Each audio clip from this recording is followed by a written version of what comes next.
All right, welcome to our post-game press conference in the Division II National Football Championship. At the podium today are your national runners-up, the Valdosta State Blazers. Again, joining us today, of course, is head coach Tremaine Jackson. And you'll see also up on the podium, number 9, Larry Elder, a graduate student defensive back. Number 12, Rance Connor, the junior defensive back.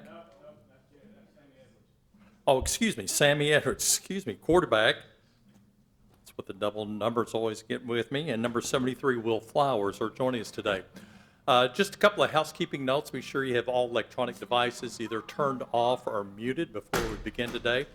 And our format will feature an opening statement from head coach Tremaine Jackson.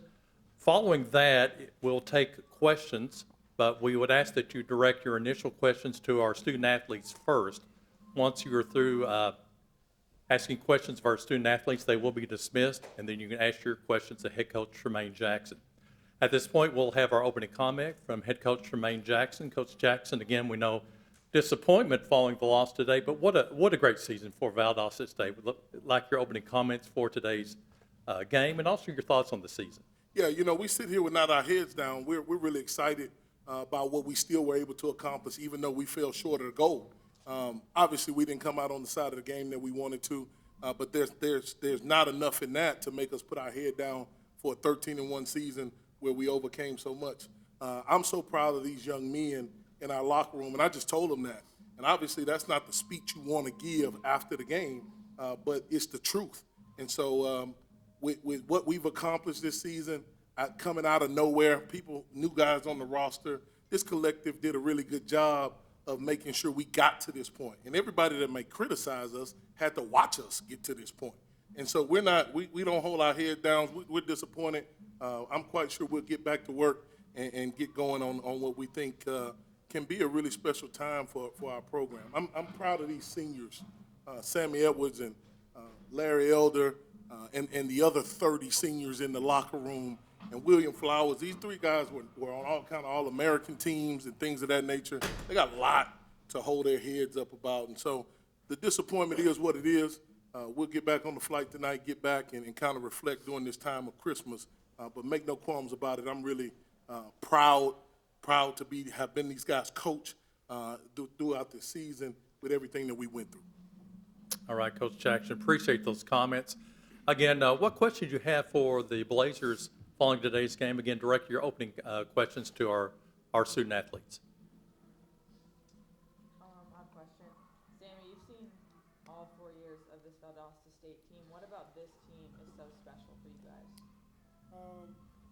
Yeah, being here at Valdosta State for 4 years, you kind of see, every aspect of D2. You get to go to the Natty twice. You get to go 5 and 6, and you get to go, 3 rounds into the playoffs. So, what I can say about this collective is, I think we loved each other more than any other team I've been a part of. Just being able to get a group of transfers, a group of 40, 30-plus guys, be able to come together so tightly in a short amount of time, I think was pretty impressive. Larry, for you defensively, you've anchored, a defense that really turned things around here. Obviously, did this whole thing. You talk about what you've seen as a player from the start of the year, how you felt like you've grown with them. I feel like we've grown together as a team, started playing together more, learning the scheme, playing for each other, playing for the man next to you, knowing that like your name might not get called or whatever, but playing for the guy next to you. So the whole 212 collective.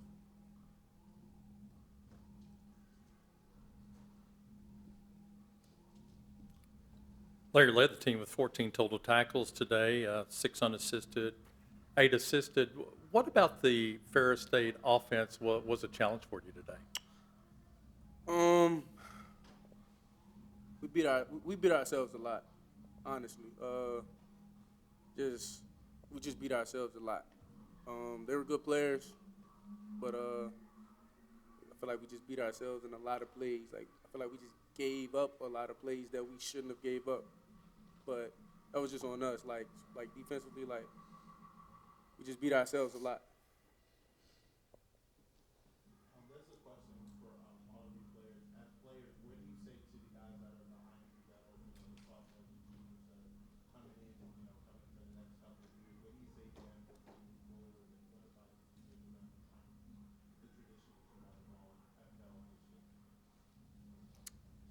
think they see that every day, just being around. Doesn't matter if you're a scout team guy, you're a starter, you're a backup.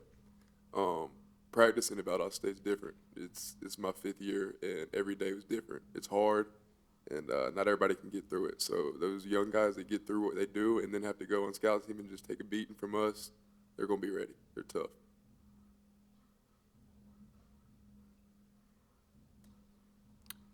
Any further questions for our student athletes? All right, guys, appreciate you coming. We'll ask Coach Jackson to hang back for a moment, but we'll let you join your teammates in the locker room. And again, congratulations on a really great season.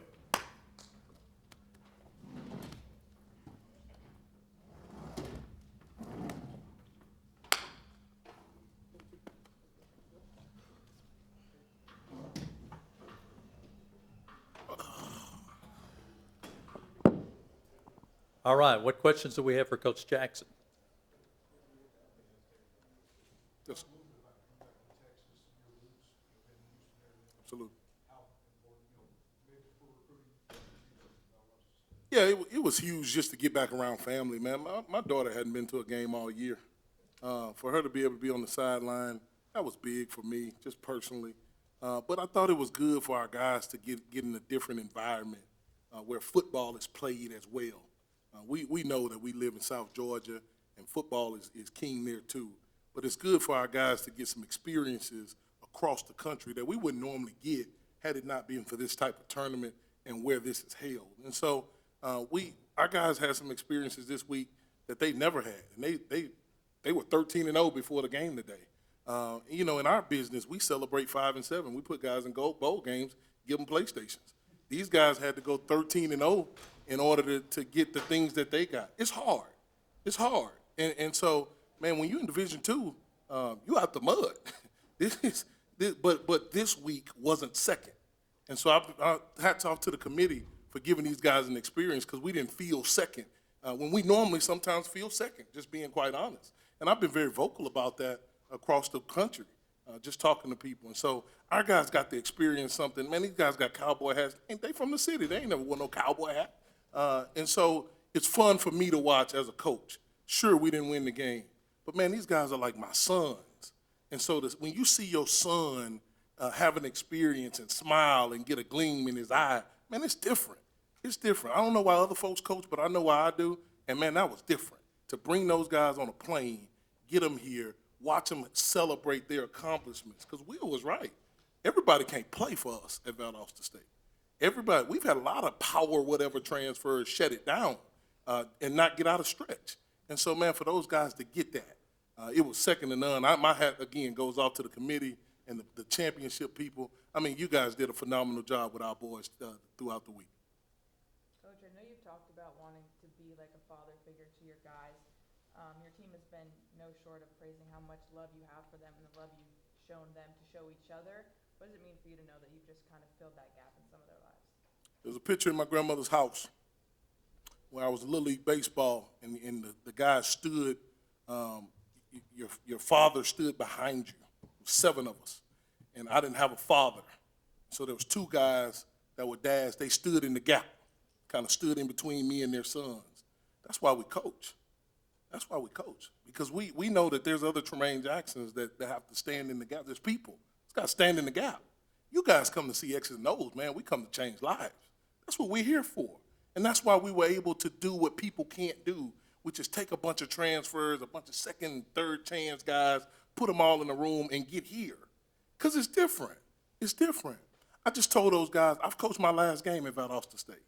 I'm no longer going to be the coach at Valdosta State after today. I've accepted another opportunity. And so those guys were able to form a collective and get to McKinney, Texas, which in Valdosta is the standard. That's it. People wake up and think you just wake up in McKinney in August sometimes. And these guys did. They fought hard. They worked hard. They believed in the dream, and they are like my sons. And we've changed lives. We have, man. We got guys graduating. We got guys doing community service, and every program does. But in South Georgia right now, the Blazers are blazing in other areas as well as the football field, and we're excited about that. And you got doctors, lawyers, physical therapists in that room, and I just can't wait to see what their future holds. Make it yours. Those guys made it theirs, and I'm really proud of them for that. Was it a tough decision, now that you kind of said that you're leaving Valdosta State, was it a tough decision for you to leave Valdosta State, and what kind of went into that, Yeah. that plan? Yeah, obviously, man. When I came here to Valdosta, I came to be here and be in McKinney, Texas consistently. And so there was just some things that I felt like we needed that we didn't have, and the conversations went on. And at the end of the day, I got an opportunity that I just couldn't pass up, and so we took it. We took it, and I think Valdosta State will be back. Well, it's come back 3 times with 3 different coaches. Valdosta State will be back again. But I think we've set it in a different path right now. My goal was to make sure we left this place better than what we found it. I think we've done that. Just the fact that we got footballs. When I got there, we ain't had no footballs. And so the fact that we leaving with 35 balls, thanks to this committee that keep sending us playoff balls, the program is in better shape than what we found it. And I'm really proud of that. I'm proud of my staff, proud of the players. But yeah, it was tough. We mulled over it for a long time, and the people have to respect the fact that we were still playing too, and so it was tough, but it was necessary, and we look forward to watching Valdosta State come back. Coach, how has being at BSU made you better? It allowed me to tell kids that everything that glitter ain't gold, right? Here's what I mean by that. People see us get here, they don't know what it takes to get here. They don't know what's going on the inside. They just think football is played in South Georgia. We're not fully funded. We don't have all the scholarships. We're behind in some areas. But some kind of way, we were able to find a way to get back here. And, man, I met a guy named Herb Reinhardt. Man, Herb Reinhardt coached Tremaine Jackson and still coaching me as of Wednesday, even though he's retired. And, man, Mr. Reinhardt showed me so much that I thought I knew that I really didn't know. I want to talk about a guy that knows how to do a lot with a little and make it look like a whole lot. That dude taught me that. Marty McGinn sitting back there in the back, man, he don't even work at Valdosta State, but yet he helps because his heart is in the right place. And I just ran into a bunch of good people that never gave up on Tremaine Jackson, even when it looked slim, even when others gave up. And so I learned how to keep fighting in spite of. And we'll take that with us, man, for the rest of our career. Coach, 5 fumbles, I know they only recovered 1, but how much did each one of those affect you guys? It slowed us down. It slowed down the rhythm. We were outmatched in some areas, but when you put the ball on the ground, it's never good. That's just football one-on-one. We had done a pretty good job of taking care of the football for the most part all season.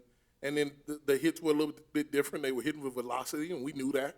And the ball popped out. And then we had some guys trying to make some extra plays when things got down. And when you do that, you set yourself up for a situation to where you lose the rhythm of your offense and what you're trying to get done. Any final questions for Coach Jackson?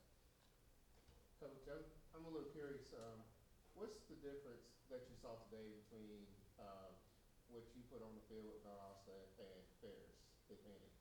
Yeah, I mean, they're as big as we thought they were. They're as strong as we thought they were, but they can make their size move a little bit faster than what's on tape, right? And we knew that. I've talked to everybody.